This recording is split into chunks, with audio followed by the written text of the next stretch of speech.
महाशिवरात्रि की कथा। प्राचीन समय में एक निरसन बहेलिया था जो प्रतिदिन अनगिनत जीवों की हत्या करके अपने परिवार का पालन करता था। एक बार दिन भर जंगल में विचरण करने पर भी उसे एक भी जीव नहीं मिला। भूख से व्याकुल हुआ शिकार न मिलने से निराशा हुआ एक बेल के वृक्ष के नीचे बैठ गया तथा उसी बेल के वृक्ष के नीचे एक शिवलिंग भी था। बहेलिया ने उसी बेल के वृक्ष पर चढ़कर अपने रहने का आसन बनाने के लिए अनेकों पत्ते तोड़कर शिवलिंग को ढक दिया। दिन भर भूख से व्याकुल बहेलिया का अनजाने में ही व्रत हो गया।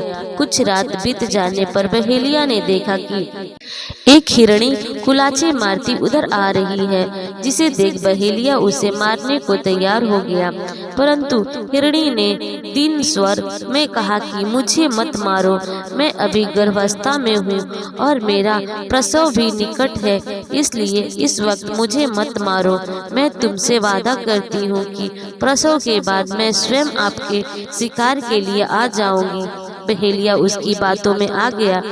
थोड़ी ही रात बीती होगी कि एक दूसरी हिरणी वहां आ गई और बहेलिया ने उस पर निशाना साधा ही था कि उसने निवेदन किया कि मैं अभी ऋतु क्रिया से निवृत्त सकाम हुई हूँ, इसलिए मुझे पति समागम करने दीजिए। मैं मिलने के बाद स्वयं तुम्हारे पास आ जाऊंगी।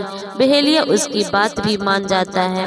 रात्रि का तीसरा पहर आरंभ हो चुका था और एक हिरणी अपने छोटे बच्चों के साथ उस जलाशय में पानी पीने आती है।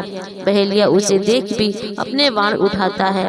तब वह हिरण बहुत ही कतार स्वर में कहती है कि हे व्याध, मैं इस क्षणों को इसके पिता के संरक्षण में छोड़ जाऊं, तब मेरा शिकार कर लेना। बहेलिया उसकी दीन अवस्था देखकर उसे भी छोड़ देता है।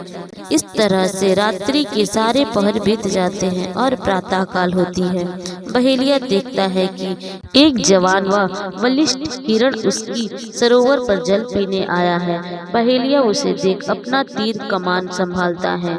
हिरण उसे कमान संभालते देख कहता है कि हे व्याध, मुझसे पहले आने वाले 3 हिरणों को तुमने मारा है तो मुझे भी मार डालिए, लेकिन अगर वह आपके द्वारा छोड़ी गई हैं तो मुझे उनसे मिलने आने दो, क्योंकि मैं उन्हीं का सहचर हूँ। हिरण की करुणा भरी वाणी का बहेलिया पर प्रभाव पड़ा और उसने रात भर की बीती बात सुनाई और उसे भी छोड़ दिया। अब दिन भर उपवास करने से और रात्रि जागरण के साथ शिवलिंग पर उसके हाथों बेलपत्र गिरने के कारण बहेलिया में आंतरिक शुचिता आ गई। उसका मन निर्दयता से भर गया और हिरण के परिवार के लौटने पर भी उन्हें न मारने का निश्चय कर लेता है। भगवान शंकर की कृपा से उसका हृदय पवित्र तथा सरल होकर पूर्ण अहिंसावादी बन जाता है। हिरण हिरणियों से मिलकर वापिस बहेलिया के पास आकर अपने वचन व सत्यवादिता का पालन करता है। बहेलिया उनके सत्ग्रह से प्रभावित होकर अहिंसा परमो धर्म का पुजारी बन जाता है। अब उनके नेत्रों में पछतावा के आंसू थे और पूर्वकृत अपने कर्मों पर भी वह पछताने लगा। बहेलिया के इस बदले रूप की स्वर्ग से देवताओं ने भी सराहना की और भगवान शंकर ने 2 पुष्प विमान भेजकर बहेलिया के साथ मृग के परिवार को भी शिवलोक में स्थान दिया।